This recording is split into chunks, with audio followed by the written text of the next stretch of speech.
Hello, everyone, and welcome back to the channel. Welcome back to the podcast. If you're listening to this episode, we have a very special Taurify guest on today. This is Jack. He is our client service director. He is also a very personal friend, and he's going to be joining us for this episode. So, welcome, Jack. You wanna give us a little intro? Yeah, thanks, Caleb. Hey, how's it going, guys? Like Caleb said, I'm Jack Neely. I am the Director of Client Services here at Taurify. So my job is to make sure that the whole client experience is as smooth as possible from the moment that you sign on with us to when you start really hitting it big. It's my job to make sure that entire process runs smoothly and that you have an enjoyable time. And I'll tell you guys this, Jack is phenomenal. I would be so lost without him. And he really helps, make sure that the wheels are turning, keeps us organized, keeps me organized because I am all over the place.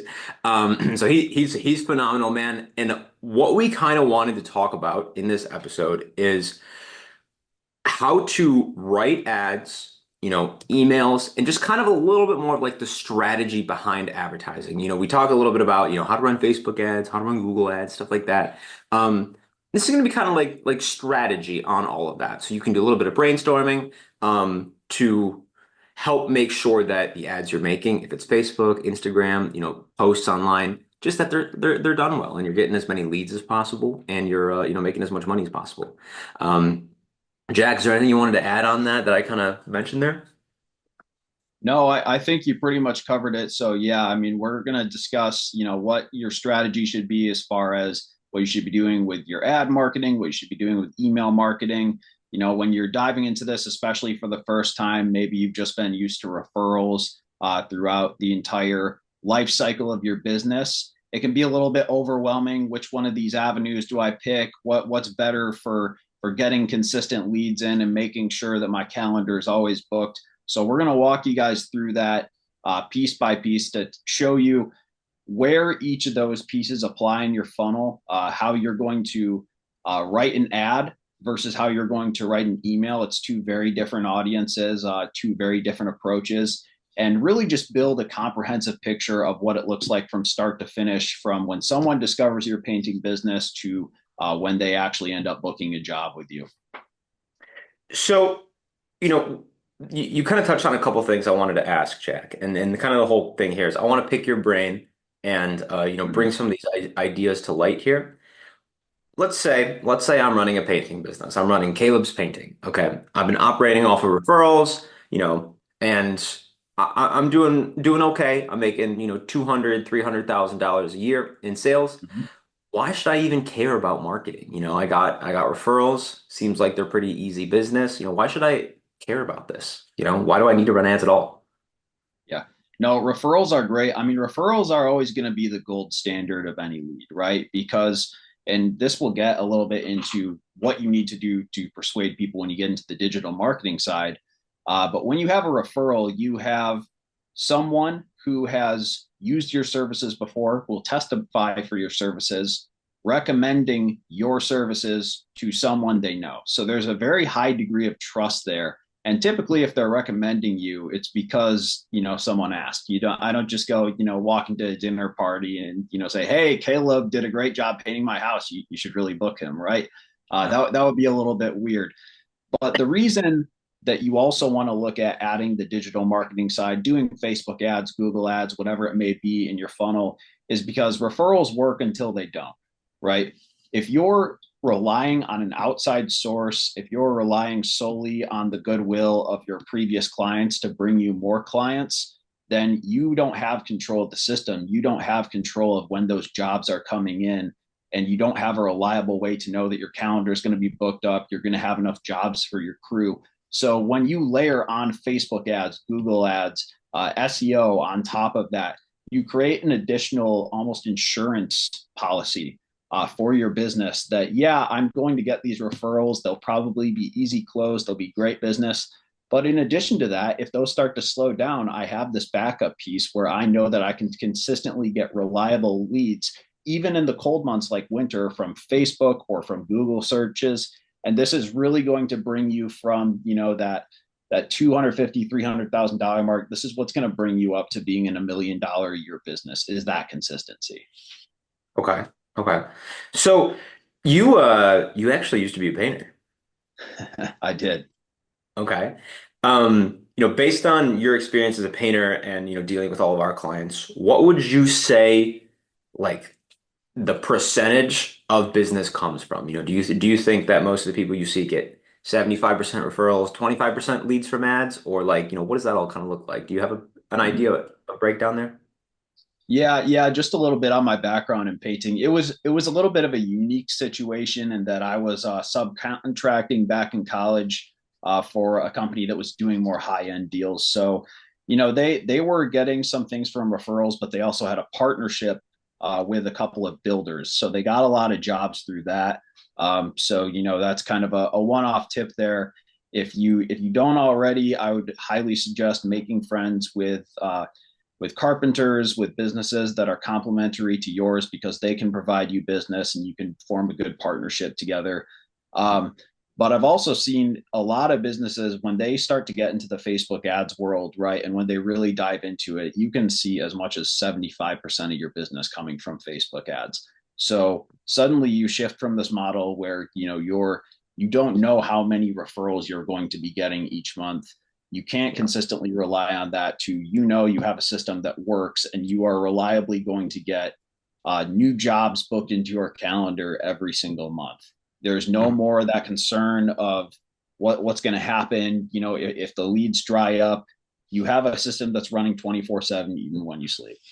Yeah. Normally, what we recommend is to spend about 10% of everything you make on marketing.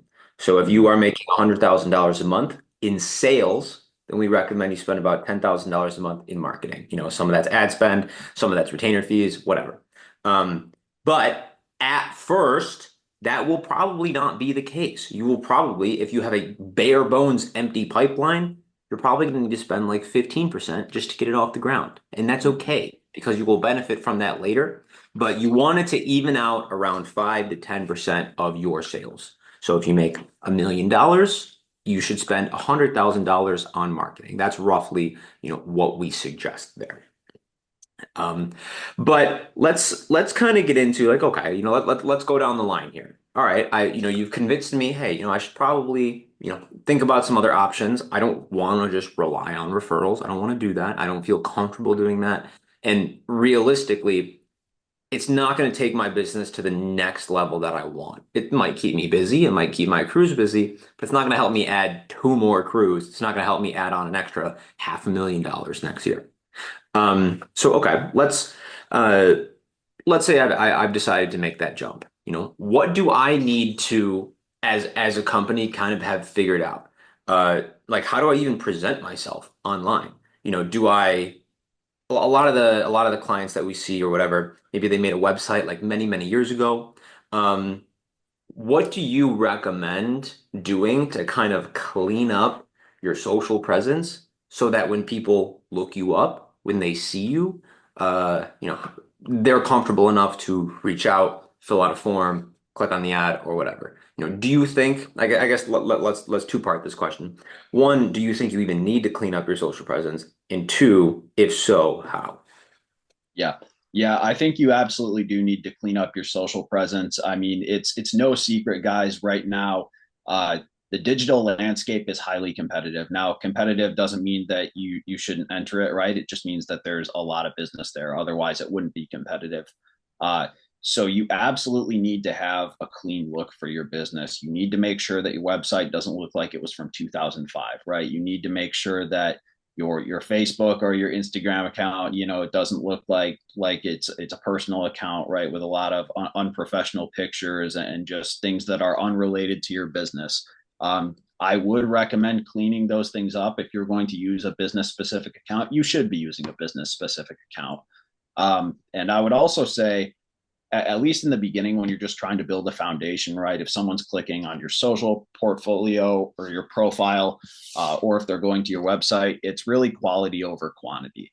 It's better if you have just a few posts that are really high quality, some well edited videos. If you go out and hire an editor, or if you learn to do it yourself, and really give your business that clean look, as opposed to having, really poorly done, Android looking photos on your website or on your socials. That's not going to be an attractive look for potential customers. And then, Caleb, what was the second part of that question? Well, you pretty much answered it, like how to Okay. clean up those profiles. Mm-hmm. Usually what I tell people in like a couple sentences is I'm like, look, your account, you do not need to be a social media influencer. You're not trying to be the next star here, but it just needs to look nice and professional so that when people see the ads and they look you up, they look up your website, they look up your Facebook, your Google, whatever, that you look nice and professional so that they trust you. They see a couple testimonials, they see some of the beautiful work that you've done, and you look like a good company that they can trust. And I think trust is a really, really, really big thing here. Yes. Unfortunately, a lot of painting businesses, a lot of the owners that I know, they are like literally such hard workers, man. Like they are like some of the hardest workers that I know. Absolutely. Um, but they have kind of uh, there are other people in the painting industry who have maybe done a poor job, who cheated or lied, and it kind of left a bad taste in the homeowner's mouth. You know, I think a lot of homeowners either like them themselves or like they know somebody, they've had an experience or they've heard a story where somebody, just had a bad experience with some painting contractor that probably wasn't qualified and they probably shouldn't have hired anyways. But Yeah. unfortunately, that kind of ruined the trust of the industry. And I think that was kind of big like, 10 or so years ago. Yep. So that's like why I try to hit this super, super hard is that, you know, you're getting invited into somebody's home here. So, you might be with their kids, with their dog, with their wife, while they're gone or something like that. They want to feel comfortable. So that's why professionalism and trust really, really, really goes a long way. And I try to hit home on that. And I think, that's a big thing that we try to show in our ads. Not only like I always recommend that the business owner or the salesperson is in that ad so that it's not just, some random spray video of, somebody doing work. It's Tom, the guy, the salesman who's going to be at your house, who you are going to meet and you are going to shake his hand. So then Tom becomes the local celebrity for painting in that area. Um, that we kind of try to add that personal brand element because at the end of the day, people buy from people, they don't buy from businesses. They don't care what kind of, what your business is. They buy from you probably because they like you and they trust you. Um, so I guess Jack, um, can you talk a little bit about some of the things that you recommend doing to if you're running ads yourself or you're fixing up your website, you're sending out emails, um, how do I show people that they can trust me? If I got Caleb's painting, how do I tell them or show them that they can trust me? Yeah, yeah. And this goes back to why we talk about referrals being so powerful is because there's so much trust already built into them. So when you're going to go into the digital marketing space on whatever platform it is, that also needs to be core to your marketing strategy. So, Caleb, you covered a lot of really important things. You have to show your face, you have to show them that you're a real person. The other thing that's really powerful, and it's the reason why referrals work so well, is testimonials. If you can not only show your face, but maybe, you can talk to a customer who's really satisfied with your services, get a good testimonial from them. If it's on video, that's even better, right? So people can look them up, see that they're a real person. That builds significantly more trust just doing a testimonial than anything a marketer could write for an ad. That it completely removes the formality of the ad, right? And kind of the more marketing style language. You see someone's unfiltered testimonial about your business. That's going to make them think, yeah, this could be the right solution for me. Yeah, I can trust these guys. Doing that and then keeping your own image clean, making your brand about you. That's the other way. Make sure that they don't feel like they're inviting a stranger into their home. Make sure they feel like they know someone. we have a YouTube channel here at Taurify, and you guys see Caleb's face all the time. And so, even if you were to jump on a discovery call with us and talk to Caleb face to face, yeah, you might be having a back and forth conversation with him for the first time, but you've seen his face before. It's the same thing with your business. Yeah. Um, a lot of people that I talk to, they want, everybody wants to be painting the high-end houses. They want to be in the rich neighborhoods, because those are the best clients. They don't, nickel and dime you on price. They're not very particular. Um, what do you think are some ways to kind of present yourself as like an upper echelon painter that does quality work? Like, how do you come off that way? Mm-hmm. Yeah. Well, I mean, the clean image is a big thing, but also just you got to have, and it's a bit of a catch 22 because if you haven't done the jobs right, then it's a little difficult. Yeah. But if you have done the jobs and you can show what you're capable of, that can really help with your services. But you really want to take kind of the concierge approach, right? You want to show that your services are high end and you are about the experience. That's a big way to position yourself as the luxury product because let's not kid ourselves. Painting's been around for just a little bit, right? So we're in a pretty late stage market. I won't get too deep into marketing theory, but there's essentially five stages, and the last one is that everyone has heard every claim under the sun and they no longer believe it, and that's kind of where painting is at, guys. So you really have just a few options from there. You can either one, you can take the niching down approach, right? Which is that, hey, we only focus on this specific service for this specific audience. So if you position yourself for, a certain level income of housing or a certain style of housing or a specific service, that's one way to do it. The other way, as I mentioned, is that concierge approach, right? You show them that you're going to really make it about the experience. You're really going to pamper the customer as opposed to other painting companies in your area. And the third one, and this is a bit of an interesting one, is an identity play, right? So this is if you can showcase, say you want to show, family values in your videos, right? Show that you resonate with the values that they resonate with, that you're a part of their tribe. They're going to inherently trust you more there, or they're going to feel not only do they need your services, but by getting your services, it proves to them and it proves to everyone else that they are a part of a specific group. Okay. Okay. That makes sense. You touched on something that I wanted to kind of dive a little deeper into, like almost like exclusivity and like specializing in something, opposed to, just, hey, I can paint anything you want. Why is the guy who, like, so for example, we got some guys who only paint cabinets, and that is Yep. what they're really good at. That's what they focus on. Why is that good or bad, opposed to the guy that does a little bit of everything? Well, if you have something going on with your heart, who do you want an opinion from? Your general practitioner, or do you want it from a cardiologist? Yeah. Right. Okay.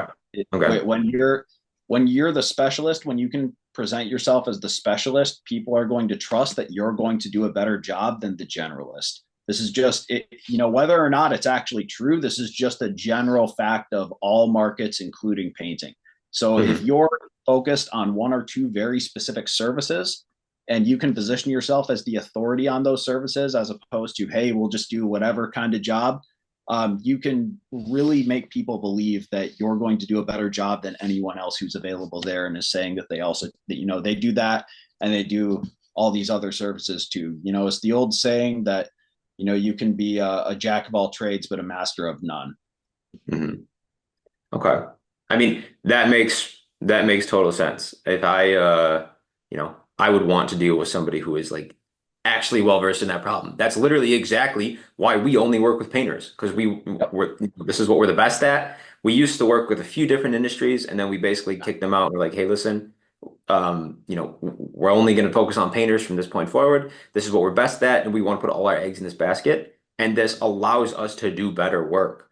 Like, if you do a little bit of everything, you're probably not great at anything. So yeah, Yep. that is 100% accurate. Completely believe on that. Um, I wanted to kind of talk a little bit about like, okay, so A lot of people ask me about emails. If Yeah. they should be if they should be sending emails, do you think that is relevant for a painting company? Let's say, for example, I'm going to throw you a scenario, okay? Caleb's painting, which has been my example painting company here. I'm doing about two, $300,000 a year. I've got, I'm using Drip Jobs as my CRM. I've got probably about 200 names, phone numbers, emails in there from people I used to, or I did past jobs with, or whatever, just, leads that, some of them turned into jobs, some of them I just met, whatever. Um, do you think I should go through the effort of starting an email list? Is that worth it? Is that silly? Or what do you think about all that? Yeah, it can depend. An email list can work. The other approach that can work, and this is already kind of baked into the Drip Jobs platform, is that you have automated follow-ups, right? Depending on what stage of your pipeline your clients or your prospects are in. And Mhm. the value of email is that once you've already collected their contact information before, you only really need to purchase them as a lead or as a customer once, right? Obviously, Facebook ads, Google ads, those kinds of things to catch cold traffic, they cost money. But once someone's a warm lead, once they're already familiar with your brand, email is free. Yeah. So the beauty of that is that once you've collected enough people, you can now market to an audience that has already expressed some level of interest in your services because they've given you their contact info. So now you have this condensed list of people are interested, and you can Yeah. market to them for free. Yeah. Now, that can be infinitely more powerful than ads when it comes to focusing on people who have already expressed interest. Ads are still important because they're going to cover a broad scope. They're going to bring new people in. You always need to have new people coming in. But once you have those people in, you still need to make sure that you're doing your best job to nurture them. Even after you've done a service for them, there's a chance they could need something else, as you've alluded to, Caleb. And that's why it's good to send these emails and remind them that they exist. I mean, I'll give you guys an example from another industry. I get emails and texts from my realtor all the time. Caleb, I'm sure you've experienced something similar, Yeah. and I hardly ever reply or whatever, but I know that hey, when I might be in the market to move houses, I'm calling Stacy, right? Yeah. It's the Yeah. same thing. It's the same exact thing with painting, right? They might not be in a spot right now where they want your services, right, or they feel a need for it, but eventually they look at that one room and it really needs updating. The first person that's going to come to their mind is the person who's consistently been in their text messages or in their email, and the name that they already know and trust. Mhm. Here is like for all of you guys watching or listening, here is my offer. Here's what I'll tell you. Here's my what I say you should do. Okay. Um, at least every once in a while, send out an email blast. Every once in a while, every month or two, write an email. It doesn't cost any money. It's free. Just reach out to your list of people and say, hey, like for example, it's about to be December here. This would be a great time to be like, hey guys, hope you're all doing well and having a wonderful end of the year here. Uh, get your house, painted before Christmas. We're offering a 10% off uh, for those who want to get this project done before the holidays. If you have 1,000 people in your email list, I guarantee you that you can at least get a couple of estimates from that. And you probably already paid for the leads. It's free. It doesn't cost you anything except for a couple of, minutes to write out the email. And you can use something like ChatGPT to help you write that out. And there's even an AI feature in Drip Jobs now where you can kind of help to write that out. Um, it's not. I don't think that emails are going to be this like massive game changer. Like your entire business is going to be flipped upside down in 1 week because you start sending emails to people. Um, but all I ask is that, every once in a while, send a blast to everybody. Like this would be in addition to the follow-ups. Send a blast to everybody, reach out to those old leads, hey, listen, hope you're doing well, blah, blah, blah. It's the new seat, it's the springtime. We have so much availability or whatever. Um, what do you think about that, Jack? Yeah, guys, get a good bang for your buck, right? Yeah, You only pay for that lead once. That yeah, that's what you want to do. So if you can capture them from Facebook or from Google or from your website, right, and then you can now market to them on email, you've now taken someone who, you would have had to pay for them to see your ad multiple times, and now you can essentially market to them for free. It's a huge bonus, right? And especially when they've already shown interest in your services, that these people are more likely to respond than someone on ads, right? You're going to get your views to clicks ratio is going to be higher on an email than it is going to be on an ad in a lot of cases. Yeah. Um, right now, we do that as well inside Taurify. We send out emails a couple times a week. And what are we getting right now, Jack? Like, 60% of people open the emails, Yeah, something it's like a good that. chunk. Yeah. So like, even though they, sometimes they might not reach out or they might not do anything, we're still in the top of their mind, providing value, helping them out, giving them tips, tricks, and uh, this video right here is going to be an email where we're going to say, hey guys, Jack and Caleb sat down, talk about, copywriting and a couple other things. If this is helpful to you, go check it out. So, I think it's a great touch point that's free, and I at least recommend it. To give you a kind of some numbers behind this, I would recommend once a month. Just keep it simple. Send an email once a month. You can do more if you like, but like you could sit down in one afternoon, write out all the emails, and have it done for the whole year. But it's just nice to kind of touch again, remind them that you exist, and we see it like we can even track the progress of people, and when people consistently open your emails, they click on it and stuff like that, eventually you'll notice, hey, they ended up giving you a call, or they became a referral or whatever. Just a great way to remind people that you exist, basically. Yeah, and just to expand on that, I mean, guys, you can actually see who's clicking and opening your emails. I have a list. If you're on our email list, I know if you're opening our emails or not. I can promise you that, right? But that's Yeah. also really good because now, if they haven't necessarily taken action, but you can go into your email list and you can look over the past few months at who's opening, who's maybe clicking. If you have a link to something, you can see who's the most engaged with your content, and then when you're thinking about maybe reaching out to them personally, not using an automated system or whatever, who's going to be the most likely to hit. Yeah, absolutely. um So here's what I want to do. I want to kind of walk through sort of a start to finish how you would write out like an ad. Okay. Mm-hmm. Um, let's say you're running ads on Facebook and Instagram. All right. Yeah. You decide you wanted to give this a shot yourself. You don't want to go the agency route. You want to kind of do this yourself here. All right. You have a nice filmed video of you saying, hi, my name's Caleb. This is Caleb's painting. We specialize in painting cabinets. This is some beautiful pictures and examples of our work. And click on the form below to schedule an estimate with me personally. Let's say you got a video that says something like that. What would you do to like write out on that? Like how would you kind of go about that? And then what would you say? Yeah, definitely. So when it comes to, and we'll use some brief terminology here. I won't bore you guys too much. But you'll often hear this in marketing videos. But whenever people refer to copy or copywriting, copy is literally just the words in your ads, right? It's marketers making things sound way more complicated than they have to be. So no, it's not talking about, some legal copyright.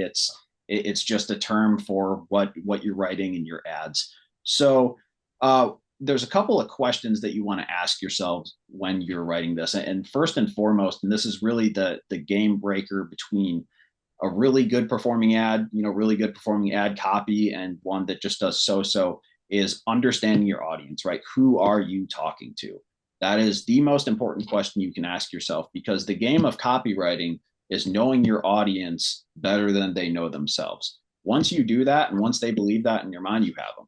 So the best way to find this out, if you're already in business, is just go to your existing clientele, right? Go to who has bought your services before. Ask them, what led them to buy your services? What did they like about your services? What were their needs at the time? How do they feel now that they've had, you've completed your services and they have, a brand new living room or whatever, right? How did they describe that? If you can actually use their words, because that's likely going to be someone's words if they're a potential customer too. if you can use those words in your copy, then you can really get in the customer's head and make them believe that you know them better than they know themselves. So that's the first and foremost, most important thing is you need to know who you're talking to. The second part you need to understand is, okay, well, where are they at now? And what I mean by that is kind of literally like, where are they? What's their headspace? What are they doing? If they're on, this is kind of the thing about Facebook and Instagram that a lot of people don't understand when they're writing ads. If someone's Googling, right, they're actively searching for a solution, right? They know they have a problem. They're looking for a solution. They're looking for a painter. So the way you're going to catch their attention is very different from how you're going to catch the attention of someone who just jumped on Facebook or jumped on Instagram because they're bored. They didn't go on there looking for your painting business. So what you need to do is you need to either introduce some problem or benefit that they might not have necessarily thought about before. But once they see it, they'll feel like there's an opportunity there, right? So, I kind of had this going in my head. I always have these ideas going in my head. Caleb knows this. He used the example of Christmas, right? And we'll drop this for you guys just because that's right around the corner, right? But say you have an ad and you're talking about your painting business. Well, you can start it with something. First off, you should always start with the exact location and the homeowners. So if you're writing copy in Detroit, Michigan, right? If you're doing painting services there, you should address Detroit. Ideally, you should address an even more specific part of Detroit. You should say, hey, Bloomfield Hills homeowners, right? For example, you want to be as specific as possible because you want to call out the exact person you're marketing to. But then you want to kind of introduce an opportunity, right? So something like, hey, are you hosting this Christmas, right? And now you can position your painting services as a way to quickly revamp their living room, say, right before they go and host, and they can now impress all their guests with their brand new living room. Look how beautiful it is. So you have acceptance in the tribe. This is just a lot of primal human desires. You have a status symbol. You have an opportunity for them to kind of make themselves a little higher status amongst their family or friends. You want to bring them an opportunity that they might not have thought of, but then now connect it to your services. And then from Okay. there, give them a very simple call to action. One of the things about writing copy is, you don't need to be an English major to do something like this. In fact, the more of a bookworm you are, probably the worse copy you're going to write. You need to write stuff that an eighth grader can understand easily without even thinking about it.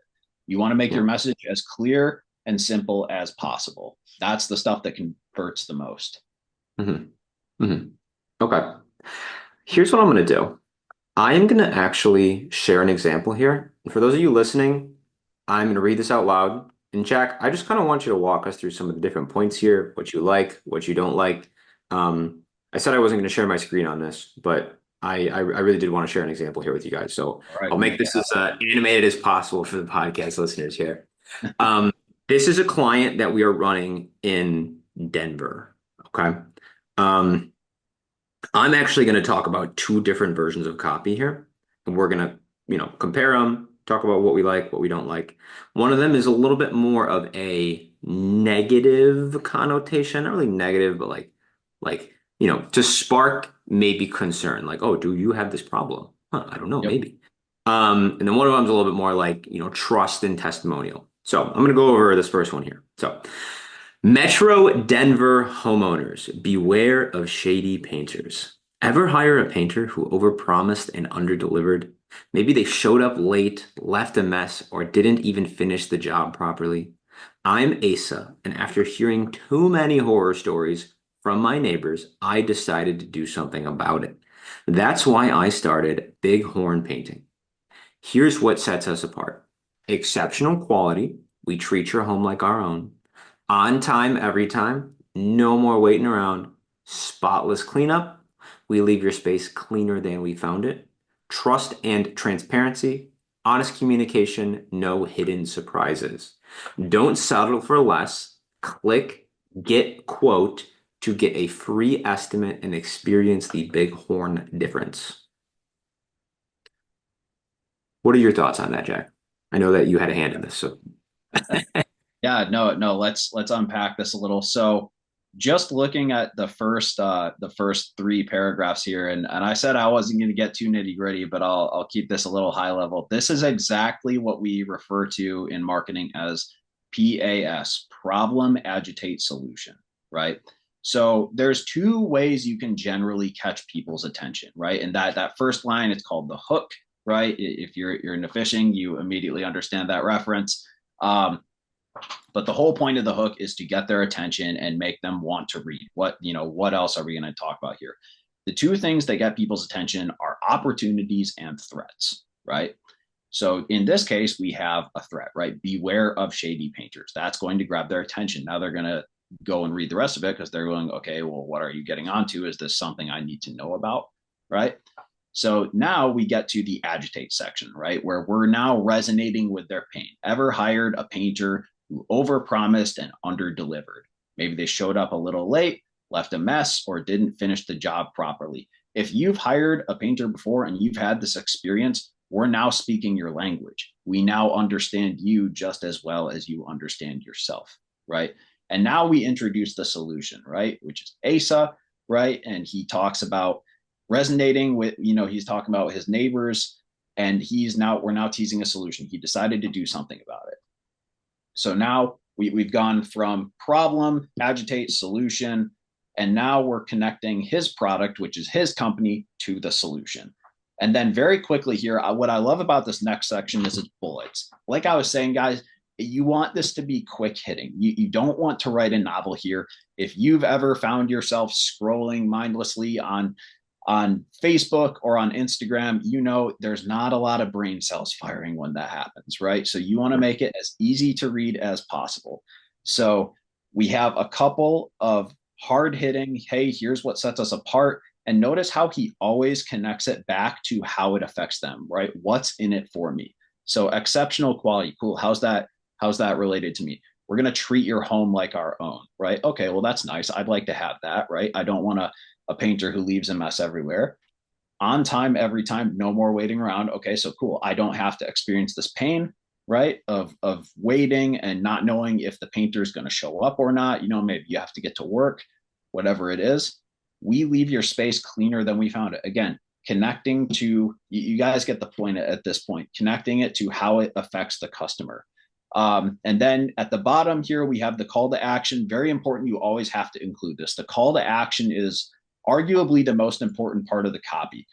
You need to tell them exactly what you want them to do. Otherwise, they're just going to read it and they're probably just going to go, cool. yeah. You need to walk them through the entire process. So I like this call to action. I think maybe the only thing I would change about it is that first, don't settle for less. Guys, if any ads that you're writing, it's kind of like the radio test is what I call it. If it sounds like something that a 1950s radio commercial would have, you probably want to try to reword it. But wait, there's more. Yeah, Don't wait yeah. for less. These kind of things. So, these are the things that you want to just make some little tweaks. It's not a huge, deal breaker here. But these are things you want to kind of think about, like what's going to throw up people's sales guard? What have they heard before in ads? Yeah, yeah. Mm-hmm. Okay. So this one a little bit different. Yep. I'm gonna read through this one here. Hey, Metro Denver homeowners, ready to transform your home this season? 100% customer satisfaction guaranteed. Free color consultation, veteran owned and operated, protected by a 3-year warranty. 5-star local reviews. And then there's a review here that says the team are not only incredible painters and they run a professional business. Communication, punctuality, attention to detail, and skills are all top notch. This is from Mary, and this is a real review on Google here. Mm-hmm. We only have a handful of openings on our cruise schedule. Click get quote below to schedule your free painting estimate today. All right. Yeah, so like you said, Caleb, this is a different approach, but it can be equally as effective. And just Mhm. a side note on that right there, this is really important in your marketing, guys, because I don't know if Caleb's going to put me on the spot here and say, hey, which ad's going to perform better? But if you were to, I would say my answer is, did you test them? You always need to be testing things. We recommend, you can do upwards of 5 to 10 different copy variants. I would do at least two, right? Two is one is none. So, but jumping back into the ad here, so we're calling out a very specific audience, right? Metro Denver. Okay, that's a very specific part of the world. Homeowners. Okay, pretty quickly you know if you're qualified in there or not, if this is relevant to you or not. Again, it's what is it in it for me. Ready to transform your home this season. Okay, so now we have an opportunity, right? This is an opportunity for an upgrade, right? So 100% customer satisfaction guarantee. Again, we're listing off some bullets here. So that's kind of a risk reversal, right? Kind of I'm assuming it would be kind of a guarantee or your money back kind of situation or some kind of deal, which can really help, especially if they need a high degree of trust to sell your services. Free color consultation. Okay, so again, we're stacking things. Veteran owned and operated. That one's important, guys. So when I go back to identity plays, right? If you're someone, you got good old fashioned American values, or maybe you have a lot of veterans in your family, you're immediately going to resonate with that. You're going to say, hey, this person is from my tribe, they have my values, and that's going to build a lot more trust, right? And then protected by a 3-year warranty. Again, we have something here that's going to be risk reversal, right? So, oh, shoot, well, what if something happens, right? Oh, don't worry, it's covered for 3 years. The Mhm. review, though, this is my favorite part of this whole thing. So, going back to this, guys, testimonials is the most powerful source. You could have a video just of Mary S here raving about your services and a call to action, and it would probably work pretty well. That's how powerful reviews are, because they show people that, hey, this is validated by someone who is like you, another metro area Denver homeowner is very happy with our services. The next section down here, this plays into urgency, right? So you might see all this, you might say, okay, yeah, this is great. Maybe I'll think about it. But now you see this and you go, no, you have to make a decision now, right? How many times have you, if you don't give yourself a deadline on something, right, are you going to do it? Are you really going to do it? So this is the same exact thing here. Using urgency, using scarcity in your copy can help push people to take action, because now they have the threat of losing the opportunity. So we've stacked, giving them an opportunity, but also taking it away. And then very simple call to action, click get quote below to schedule your free painting estimate today. So Yeah. I like it. It's a different approach from the one above. And truthfully, guys, the only way to know which of these is going to perform the best is just to test it. You want Yeah. to, when you remember this back in science class, you want to just have one independent variable. So, and it looks like when we go all the way to the right for you guys listening on audio, we have the same creative, which is the same images in both Yeah. ads. So Yeah. that's the constant variable. The independent variable would be the ad copy. So if one performs better than the other, for a fact it was because that ad copy just resonated more. Yeah. Yeah, absolutely. And that's kind of what you know, we do have a lot of creatives in our library that we have tested in the past. And usually kind of how it works is we end up launching a client if they don't have like any pictures, videos, anything of their own. We launch it because, we try to launch in a couple days. We launch it with a lot of our proven stuff. And then from there, that's when we work with them to film that content with them behind the camera, them talking about their services, uh, job walkthroughs, things like that to, not just get leads, but build their own personal brand alongside with their company. That is usually how we end up doing things. And you know, ideally a couple months down the line of, this example is, this client's work. But a couple months down the line, after a new client comes on, we usually want every single ad to be their own. Mm-hmm. Because it shows them, their brand, their likeness, and so on. I know we kind of got a little nerdy today, Jack. We kind of Just a got little into the weeds. We don't usually get this nerdy, but I think you can take away a lot of the concepts from this if you're doing this yourself, or just to kind of understand in general. where we see success in marketing so that you can see the same success. Um, do you have anything to kind of close this out on, Jack? Any closing remarks here?